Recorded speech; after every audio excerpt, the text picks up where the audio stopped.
We have reporters in cities across the nation. First to Patrick Murrell, live from the Melbourne Cricket Ground. Pat, those who marched this morning were thankful to be there.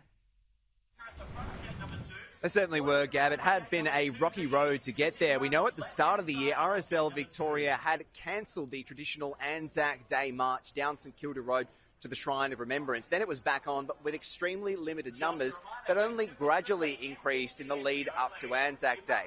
Though 1,700 people registered out of a possible 8,000, I have just got the full numbers through from RSL Victoria. In fact, 4,000 people participated in the march, so a bit lower than in any other year, but certainly much higher than was anticipated. There were also plenty of crowds, family clapping their relatives on as they marched down, and also just Victorians wanting to pay their respects to members of the Defence Force, both past and present as well. Of course, there was a bit of frustration there from some veterans as to the shambolic organisation of the event, but at the end of the day, they were just happy to be there. I caught up with a few this morning. Here they are. I think the nervousness was that how many of us were going to march. I mean, we were shocked to hear about it in the first place, that only certain numbers could, were being allocated as far as tickets go.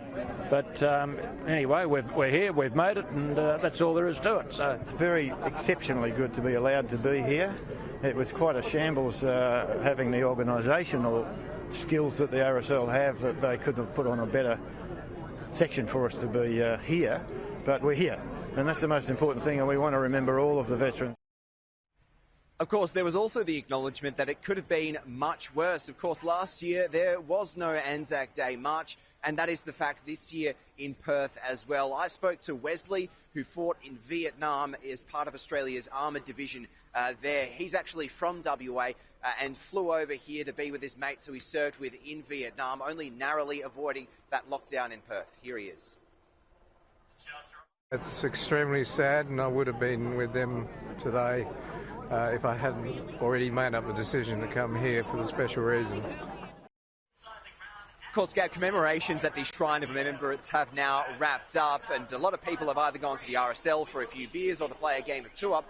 But we know as well, tens of thousands of people will be converging here at the MCG for the traditional Anzac Day clash between Essendon and Collingwood. Those crowd numbers recently upped to 85,000 people, and it looks like it will be a sellout game. That has caused a bit of controversy as well, Gab. People asking why you can have 85,000 people here at the MCG, but not at the Shrine of Remembrance for Anzac Day. It certainly looks like a sellout. Lots of people there at the MCG. Patrick Murrell, thank you.